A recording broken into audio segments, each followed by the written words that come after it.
I have told you this so that my joy may be in you and your joy might be complete. Perfect. Isn't that exactly what we want? What we've been talking about this entire Easter season? Who doesn't want complete joy? Well then, what is it Jesus says that makes this possible? If you keep my commandments, you will remain in my love, just as I have kept my Father's commandments and remain in his love. It kind of sounds like a simple exchange, doesn't it? Just do the right thing, and I'll reward you with joy.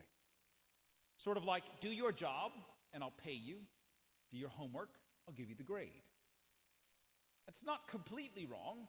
God does often speak of rewarding us for good deeds, but that misses the heart of what joy even is. And this missing heart is important when you come up against this question. Will everyone go to heaven? I say that because when we talk about joy, we have to talk about heaven. The two are intimately connected. What's the answer, though? So many people seem to assume that everyone goes to heaven. They look at what St. John the Evangelist says in our second reading to justify this. God is love. And if God is love, why wouldn't he just give heaven to everyone? After all, it was love that motivated him to create us in the first place. If he created everyone out of love, why not bring everyone to heaven out of love? After all, how can God be love and send someone to hell? There's a problem looming in the background of this. We have this vision of the big and powerful judge, of some kind of impersonal force that wants to control us. Do what I say or go to hell. I mean, God will judge us. And he does tell us we have to obey him. So how is this not the case? Well, just because it's technically true doesn't mean it's the best way to understand what's going on. What's wrong with the picture? It misrepresents what it means to be in heaven and what joy is. So many problems come from using words without thinking about their meaning. Do you know what heaven is?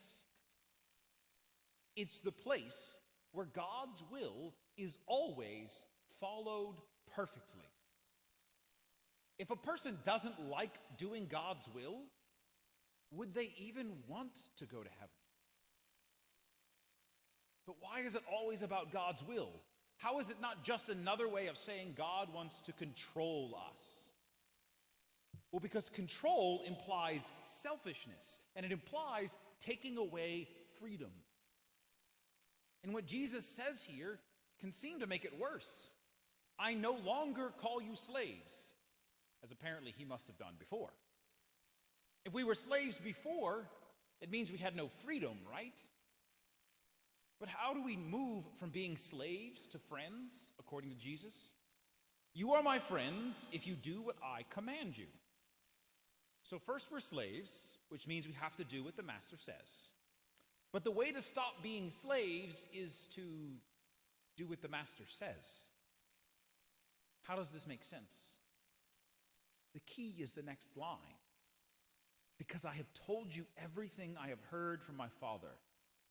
The difference between obeying God as a slave and obeying him as a friend is simple, though hard for us to fully grasp. The difference is love. As a slave, obedience is about external compulsion. It's doing what I say because you have to and because I say so. As a friend, obedience is about internal transformation. It's about doing what Jesus says because we love him and trust that what he tells us will make us free and joyful. Joy is not a reward. It's not an add-on. God doesn't hand joy, or heaven, like a boss gives you a paycheck. God doesn't send people to hell because they didn't pass his test or because he's being stingy. It's not like he can just give us heaven and joy the way grandma gives us candy. Heaven is not something we get. It is a way of being.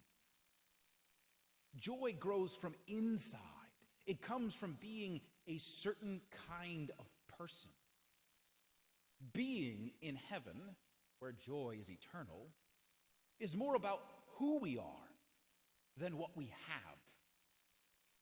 And who we are comes from two things: how we're made and what we choose to do. We inherit human nature by God's design, messed up by sin, but still, we receive it from God.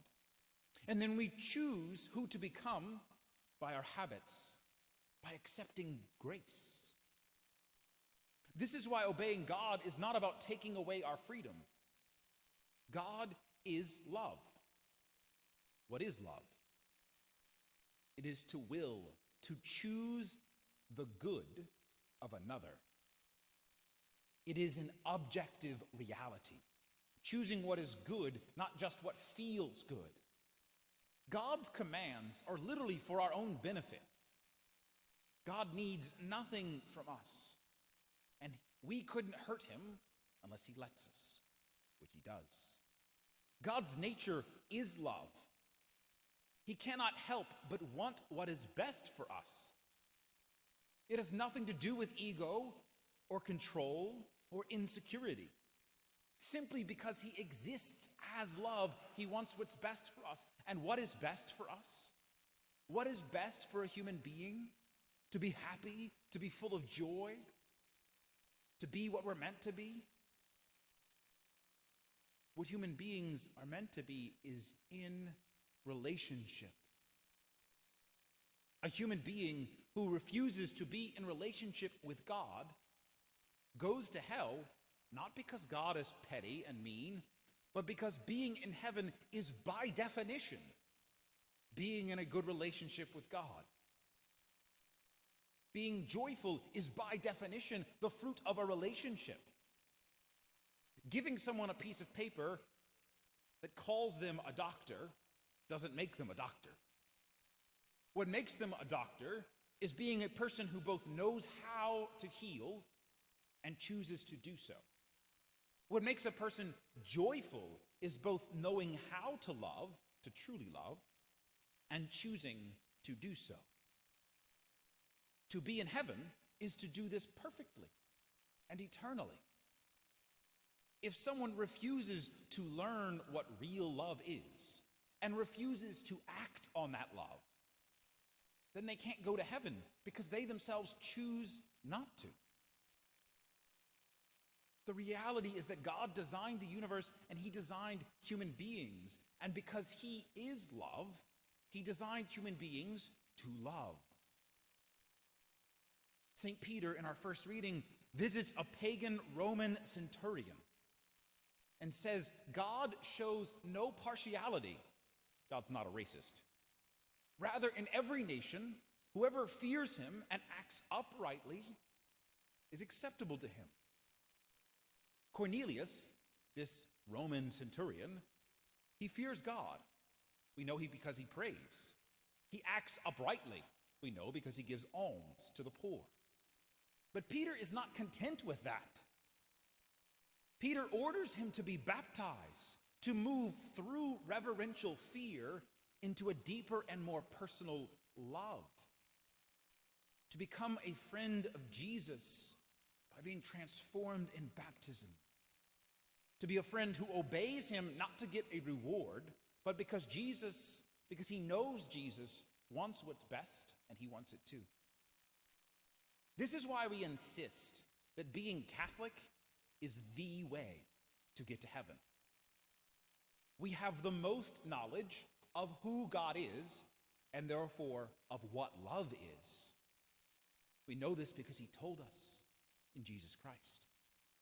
We have the sacraments that enable us to not only know God, but to imitate him to become like him, to be transformed by grace from slaves into friends. I have told you this so your joy might be complete. Only authentic love begets joy. God is love. So see who God is and what he's done. Choose to do the same. Choose to love as he does, and you will know joy.